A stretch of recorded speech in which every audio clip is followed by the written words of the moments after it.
Decía Santa Catalina de Siena, el mundo está podrido porque nadie denuncia los males. Los católicos tenemos la obligación moral de denunciar el mal y de combatirlo. ¿No es así, Padre Custodio? Es así, y un caso paradigmático es el de los primeros cristianos. Los primeros cristianos que murieron mártires precisamente fueron acusados de rebelarse contra el poder político. ¿Qué mal denunciaban los cristianos con su actitud? Pues adoraban a Dios Todopoderoso y a su Hijo Jesucristo. En cambio, el emperador romano exigía para él un culto divino y obligaba a los cristianos a ofrecerle incienso en el altar del emperador bajo pena de muerte. Y los cristianos iban a la muerte por defender la divinidad de Cristo. Con lo fácil que era salvarse, con lo fácil que era echar una cucharadita de incienso, salvaban la vida. Y aquellos hombres y aquellas mujeres preferían morir antes que ser infieles a aquel que les había dado la verdadera vida.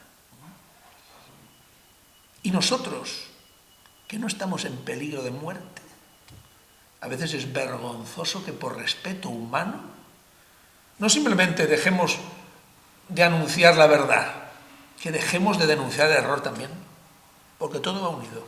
Dejas de anunciar la verdad y dejas de denunciar el error. Y para eso hemos sido ordenados, para las dos cosas. Sí, Padre, puede haber alguna persona que vea este vídeo que no entienda muy bien qué es eso del respeto humano, ¿no? Muchos católicos sí que saben lo que es, pero hay personas que a lo mejor no saben exactamente qué es. Bueno, el respeto humano podría definirse como esa vergüenza que uno tiene de significarse, en un sentido católico, por la reacción que puedan tener los demás. Es decir, es una especie de miedo visceral. Es como estos que viven con una máxima que dice: no molestar para no ser molestado. Es como un refrán que dice: verlas venir y dejarlas pasar, si te empujan, deja de caer. Son aquellas personas que viven con esa actitud fundamental de plegarse al hecho consumado. Eso me lo dijo una vez un obispo: el aborto está muy mal. Es verdad, sí, está muy mal, pero ¿qué quieres hacer? Y entonces yo vi ese respeto humano, pero una actitud fatalista, derrotista, del que lo ha dado todo por perdido y del que sabe en el fondo que hablar demasiado del aborto es tocar un tema tabú. Y si insistes demasiado en este tema, el del aborto, te conviertes en un apestado y nadie quiere hablar contigo. Padre, cuando Cristo le llamó al sacerdocio, usted tenía claro que si le llamaba para ser sacerdote era para jugársela por Cristo, ¿no? No para estar a medias tintas. Exactamente, porque hay otras, podríamos decir, situaciones en las que uno puede estar en que puede vivir con medias tintas. Somos sacerdotes del crucificado y Jesucristo está en la cruz porque verdaderamente se la jugó, porque anunció la verdad y denunció el error. Por eso está Jesucristo en la cruz. Y nosotros, en cada Eucaristía que celebramos, tenemos que recordar esto, que somos sacerdotes y hemos de estar en una cruz como la de Cristo. Y no hemos de tener miedo a ella, porque en la cruz está el Señor y Él nos sostiene. En su señor de sacerdote, ¿cuáles serían los principales males que ha denunciado? Mira, hace años, cuando perseguían al doctor Morín, al que tenía aquella gran clínica abortista en Barcelona, y echaba los restos de los niños abortados en un desagüe, y tenía una máquina industrial de picar carne para destruir los restos, un grupo de activistas pro vida iba a su clínica y agazapados esperaban a que los empleados echaran la basura a los containers y luego cogían las bolsas de basura y las traían aquí, miraban los restos a ver si había manera de incriminarlo. Encontramos documentos, listas, rompían los papeles a trocitos y los tiraban, luego reconstruíamos. Habían gasas con sangre. Solo en una ocasión encontramos algo. Me llamaron los chicos y me dijeron: venga, padre, y en medio de una gasa llena de sangre había una mano del tamaño de la uña del dedo pulgar cortada al nivel de la muñeca.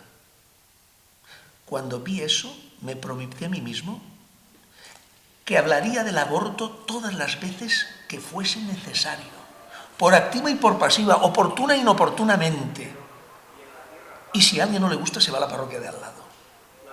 Porque inmediatamente pensé: esa mano hubiera podido salvar, hubiera podido curar, hubiera podido tal vez consagrar, hubiera podido ayudar. Y esa mano estaba cortada ahí. Y te digo una cosa, con todo respeto. El señor obispo, cuando habla del aborto, habla del aborto. Cuando yo hablo del aborto, siempre veo esa mano. Y si alguna vez cuando tengo que hacer alguna iniciativa, alguna actividad, me asalta algún respeto humano, algún miedo, cuando veo esa mano, cuando recuerdo esa mano, se me pasan todos los miedos. Entonces, padre, usted a partir de ese momento entendió claramente que Dios le llamaba a defender la vida.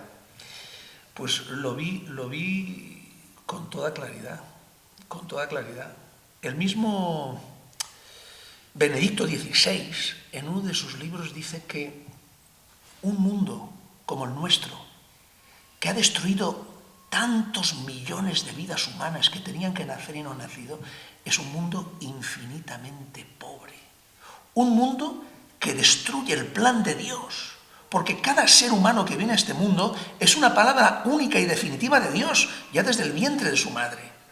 Y esa vida que podría nacer, que tiene un plan en la providencia de Dios, y que nosotros en nuestra libertad pervertida destruimos esa vida, estamos emproveciendo y destruyendo el mundo. ¡Qué mundo tan desgraciado! ¡Qué mundo tan miserable y tan pobre! Cuando millones de personas que tenían que existir para enriquecerlo, no existen por nuestro sucio egoísmo. Y como el aborto se ha convertido en un mal endémico, como el aborto se ha convertido en un derecho, como forma parte del sistema democrático, muchos curas, muchos obispos piensan que el aborto es el precio que pagamos por vivir en la sociedad de bienestar. Es como el precio que pagamos por comer es tener que ir al lavabo a hacer nuestras necesidades. El precio que tenemos por vivir en la sociedad del bienestar es que hay aborto. Usted, padre, ha sido perseguido, calumniado por defender estos principios. Bueno, tal vez calumniado no, pero sí que me han hecho sentir incómodo. Otra cosa es que viviéramos en Irak, en Afganistán, hombre, eso es diferente. Te han hecho sentir incómodo. Pero bueno, tú puedes tener miedo si aspiras a algo o deseas algo, pero cuando tu ministerio es anunciar la verdad y denunciar el error, si quisiera algún cargo, si aspirases a algo, tal vez tendría algún miedo. Pero piensa que la Santa Iglesia, formada por santos y pecadores, tiene una gran ventaja. La Santa Iglesia es el cuerpo de Cristo. Nosotros somos sus miembros, tantas veces enfermos por nuestros pecados. Pero la cabeza, que es Cristo, santifica todo el cuerpo. La santidad de la cabeza, que es Cristo, santifica todo el cuerpo a pesar de nuestros pecados, que los tenemos. ¿Usted nunca ha sentido miedo a que le agredan? Hombre, la verdad, no me he parado a pensarlo, porque pensaba que había algo más grande que defender que mi propio miedo. Pero eso que te decía, piensa que la Iglesia tiene una gran ventaja. En una empresa, si tú vas al jefe y le dices la verdad, si no le gusta, te echa. En cambio, la Iglesia, si vas con la verdad por delante, aunque no les guste, tienen que callarse, porque la verdad es Cristo y la verdad habla por sí sola. Pero a veces tiene incomprensiones dentro del mismo clero. Bueno, la incomprensión siempre es la misma, es que el problema no es el fondo, sino la forma.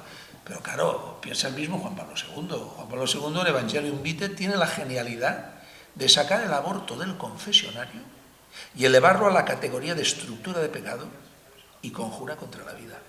Porque a veces ese es el problema, los curas buenos piensan, el aborto está muy mal, ciertamente, pero bueno, si alguien peca, que se confiese, ya está. Hombre, ya está, ¿no? Es un pecado que está ya a un nivel de engranaje social. Es un engranaje formado por muchas personas que empuja a las personas a cometer ese grave pecado. No es solo ya una cosa individual de la persona que actúa, que comete el pecado, la gente que le ayuda, no. Están implicados los poderes políticos, culturales, económicos a nivel nacional e internacional. Eso es lo que denunció Juan Pablo II. Estamos hablando de algo muy grave y muy grande. ¿Por qué la Iglesia hoy tiene miedo de denunciar el mal? ¿Por qué no se predica en los púlpitos? Piensa que la Iglesia es santa. Nosotros somos los que tenemos miedo. Porque a veces hay muchos que hablan, no, porque la Iglesia, cuando denuncias algún trapicheo, cuando denuncias los abortos en los hospitales católicos, estás haciendo daño a la Iglesia. No. El problema no es la Iglesia. El problema son aquellos que tienen responsabilidad para actuar, no actúan por miedo, por cobardía, o para que haya buen rollo con el poder político, y luego se escudan en la Iglesia. No. La Iglesia no necesita que nadie la defienda con su silencio cómplice. A la Iglesia la defiende el Espíritu Santo. No necesita que nadie la defienda. La Iglesia se defiende solita porque la defiende Jesucristo y a la Iglesia la defiende la verdad. Eso es lo que defiende a la Iglesia. Padre, en el tema de la defensa de la vida, usted querría llegar más lejos, poder hacer algo más. Bueno, lo mínimo es lo que dice el propio Jesucristo. No quieras quitar la mota en el ojo de tu prójimo cuando tú tienes una viga en el tuyo. Quita primero tu viga y entonces verás para quitar la mota del ojo del prójimo. Yo no puedo ir a una clínica privada que hace abortos a protestar y a pedir que dejen de hacerlos, cuando en los hospitales en que los curas tenemos responsabilidad, porque estamos en el staff de gobierno, se están haciendo abortos y se tienen neveras con embriones congelados. Primero he de sacar la viga de mi ojo para poder denunciar a lo demás. No podemos hablar del aborto en general, cuando en nuestros propios hospitales, en los de los curas, se están realizando abortos, se dan píldoras, se hacen fecundaciones in vitro y también se hacen eutanasias. O sea que es grave que la Iglesia misma, ¿no?, los estamentos de la Iglesia permitan abortos. Como te vuelvo a repetir, la Iglesia no, los que tienen responsabilidad, los que tienen el deber de actuar y no lo hacen, obispos, curas y laicos. La Iglesia, pobrecita, no tiene ninguna culpa, pobre Iglesia. ¿Cuánto hacemos sufrir al cuerpo de la Iglesia? ¿Por qué, padre, el aborto y el mal en general no puede tener ningún derecho? ¿Por qué el aborto no puede ser lícito en ningún caso?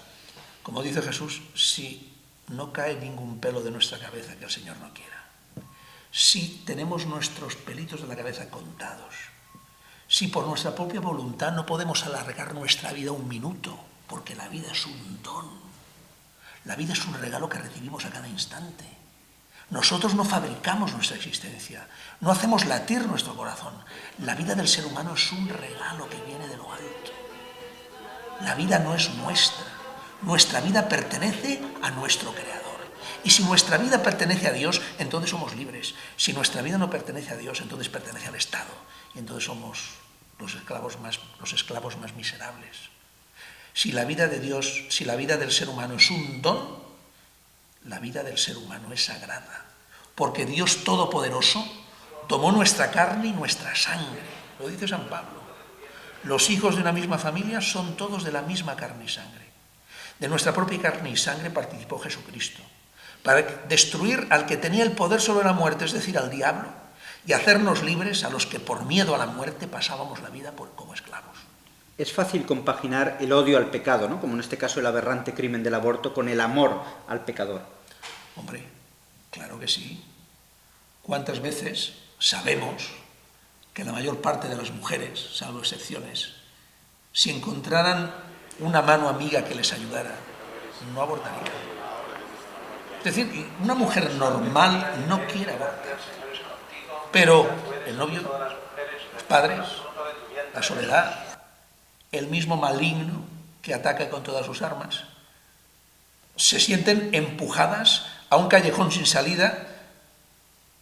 Hay que tener compasión, ciertamente, porque es un pecado tan grave que se arrastra toda la vida. Ahora, piensa que cualquiera de nosotros puede hacer cualquier cosa, cualquier cosa, porque somos miserables y pecadores. Pero un médico abortista que se dedica a liquidar niños de lunes a sábado, que me perdonen, pero no hay que hacer una película de exorcista para saber que ese tío está endemoniado, Porque una señora puede abortar 1, 2 o 3 veces, pero un médico que se dedica a abortar 7 niños cada día, 5 días a la semana, que no me digan que no es tan maligno, presente y muy presente. O sea que el aborto es un pecado diabólico, ¿no?, que precisamente se da en el siglo XXI, ¿no? En otras épocas de la historia no había tantos y con tanto descaro. Bueno, porque es un pecado fomentado por el poder, por la estructura política, social y cultural. El doctor Simón, el presidente de la Federación de Asociaciones de Médicos Cristianos, decía que el aborto es la misa negra de nuestra época. Una víctima pura, inocente, que es inmolada en el altar del demonio. Es lo que decía el Salmo, que denunciaba el pecado del pueblo. Inmolaron a sus demonios sus hijos e hijas, profanaron su tierra con sangre inocente. ¿Cómo no está de profanada la tierra de España y la tierra de Europa con este terrible crimen? El aborto está muy claro que es un crimen abominable y está penado con pena de excomunión, y usted ha hablado muy claro, ¿no?, de lo que es el aborto y cómo hay que combatirlo. Pero, desgraciadamente, no solo el aborto es el pecado mayor que hay en la sociedad, ¿no? Hay también blasfemias, sacrilegios, las modas. ¿Qué otros pecados claman al cielo de los que se están cometiendo actualmente? Bueno, lo dice la doctrina tradicional católica, los pecados que claman al cielo, el pecado contra la naturaleza, el aborto provocado, y defraudar el sueldo a los trabajadores. Esa destrucción sistemática de la familia, dando derechos igualitarios a las uniones gay o lesbianas, el darles niños huérfanos en adopción es un verdadero escándalo. Y te voy a contar un caso concreto. Aquí en Cataluña, la protección de menores catalana separó a dos hermanos de los que se dieron cargo ellos por enfermedad de su madre, una niña de 3 años y un niño de 8. Como el niño mayorcito era difícil de darlo en adopción porque era mayorcito, para la niña sí que encontraron. Separaron a los hermanos, uno está en el orfanato y a la niña se la dieron en adopción a una pareja de lesbianas. Y cuando el padre delante del juez protestó porque se lo habían entregado a su hija a una pareja de lesbianas, el juez y el fiscal lo miraron como si estuviera loco, como si fuera un fanático religioso, y convencidos de que habían hecho bien de quitar a los niños a este hombre que no tiene un criterio justo para juzgar la realidad. Se podría decir, padre, que en el siglo XXI el hombre es más sofisticado para hacer el mal, en la posmodernidad. Bueno, sofisticado en sus justificaciones, en su hipocresía. Cuando los americanos, el ejército americano entró en los campos de concentración nazis, aquellas montañas de cadáveres no se podían esconder. En cambio, con el tema del aborto, esos cadáveres tan pequeñitos son muy fáciles de destruir. Y se cumple siempre la máxima: ojos que no ven, corazón que no siente. Pero claro, con los restos de los niños abortados, se los llevan fábricas de cosméticos, los llevan a altas temperaturas y con el colágeno de su grasa hacen cremas rejuvenecedoras para las ancianas. Ese es el gran negocio de los restos de los niños abortados. ¿Usted ha atendido a personas que han hecho abortos? Ciertamente, pero las he atendido cuando estaban arrepentidas. Yo he atendido a personas que han venido a confesarse. Y a veces pecados muy antiguos, de los que ya no se acordaban. No se acordaban, no habían tenido ocasión, o habían quedado en la trastienda de su conciencia. A veces una situación, en una circunstancia de su vida, han recordado ese pecado escondido y último, y lo han confesado. Ciertamente con dolor de sus pecados. Pero claro, es un pecado que para confesarlo yo he de comunicar el hecho, no la persona, porque es secreto, pero comunicar el hecho al obispo para que el obispo imponga la penitencia. Háblenos, padre, para ir finalizando, del pecado de omisión. Los católicos a veces nos conformamos con ir a misa el domingo, pero no queremos hacer nada más, ¿no? ¿Cómo tendremos que dar cuenta a Dios de estos pecados de omisión? Bueno, la omisión es dejar de hacer el bien que podrías. No haces el mal positivamente, pero dejas de hacer el bien que podrías. Ahí entran las obras de misericordia, sobre todo. Dar de comer al que tiene hambre, dar de beber al que tiene sed, vestir al desnudo, visitar al enfermo y al que está encarcelado, dar de beber al que tiene sed, vestir al desnudo. Y las obras de misericordia espirituales: consolar al triste, sufrir con paciencia los defectos del prójimo, corregir al que se equivoca para no hacerse cómplice de su pecado, enseñar al que no sabe, perdonar las ofensas. Esos son acciones positivas en favor del bien. Y dejar de hacerlas es vivir en el mal. Y el pecado de omisión es uno de los pecados que menos se confiesa. Confesamos de las cosas que hacemos, pero no de las que dejamos de hacer. Y hay que tenerlo muy en cuenta. Porque cada día de nuestra vida tenemos ocasión de aprovechar esas oportunidades que nos acreditan como hijos de Dios si obramos el bien. Si hacemos esa obra de misericordia al cuerpo o al corazón de las personas que nos rodean. ¿Faltarían en la parroquia medios para hacer el bien, para hacer comedores, para dar ropa a los pobres, para visitar enfermos? Porque usted tiene en la parroquia muy poca gente, ¿no? Usted necesitaría jóvenes entusiastas para poder hacer el bien. Bueno, el bien, mira, en la parroquia hay unos servicios mínimos de atención a los pobres, pero lo que quiere la parroquia es que las personas que ahí acuden se llenen, vivan unidas a Cristo, sean una sola cosa con Cristo, para eso comulgamos, ser una sola cosa con Cristo para poder pensar, sentir y actuar como Cristo, que pasó por el mundo haciendo el bien. La parroquia tiene unos servicios mínimos, catequesis, atención a los pobres, pero la parte de León la tienen los feligreses. Su primera obra de caridad es llevar bien su casa y su familia. Pero estoy seguro que cada uno de ellos tiene oportunidad de obrar el bien y de asemejarse a Cristo cada día de su vida. Lo importante es la oración, ¿no? Tener la unión con Cristo, y esa unión nos llevará pues, a hacer el bien de una manera pues, natural. Exactamente, es lo mismo que decir lo que decía el padre Ayala, el fundador de la Asociación Católica de Propagandistas. Decía, la oración es lo primero, pero no es lo único, ni es suficiente, porque la fe sin obras está muerta. Hay que actuar, y hay que actuar sin miedo, porque actuando sin miedo es cuando nos encontramos con la cruz de Cristo y sabemos que estamos en el buen camino. Bien, padre, le pedimos un mensaje final a todas las personas que vean este vídeo sobre la importancia de denunciar el mal. Pienso que la mejor manera de denunciar el mal es obrar el bien. Y obrando el bien, viviendo en la verdad, unidos a Cristo, encontraremos fuerza para que cuando llegue el momento hagamos patente nuestra vocación también de profetas. Profetas que anunciamos la verdad y denunciamos el error, sacerdotes que ofrecemos nuestra vida a Cristo y reyes, porque el cristiano es aquel que no se arrodilla delante de nadie, sino solo delante de Dios. Por eso el cristiano también es rey. Muchas gracias, padre Custodio, por haber denunciado el mal, los males de la sociedad y sobre todo la importancia de denunciarlos. Ha sido un nuevo espacio de butacas vacías, donde hablamos de temas que normalmente no salen en los medios de comunicación.